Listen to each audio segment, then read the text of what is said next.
1. októbra sa na predmete systémové myslenie v IT konala exkurzia do Lab Café, ktoré sa nachádza v Starej Tržnici. Náš študent Patrik Serezvody sa tak veľmi tešil na exkurziu, že už cestou tam mal pripravenú v aute 3D tlačiareň.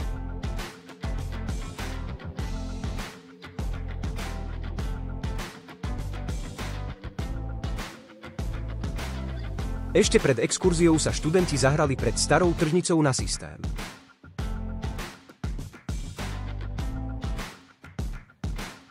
V samotnej dielni si prezreli rôzne stroje, ktoré sú tu k dispozícii.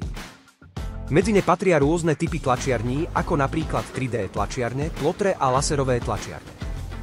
Nechýbali ani šiacie stroje, sústruh, fréza a ďalšie CNC stroje.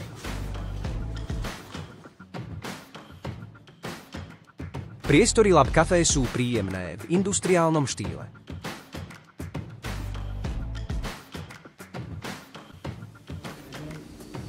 Je tam samozrejme aj čas na zábavu. V dielni sa pracuje na nových nápadoch nepretržite.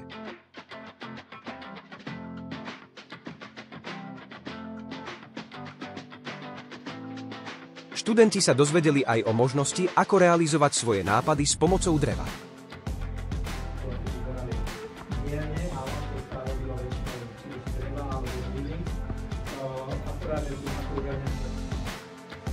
Na záver nemohla chýbať prezentácia o tvorivosti a samotnej histórii FabLabu.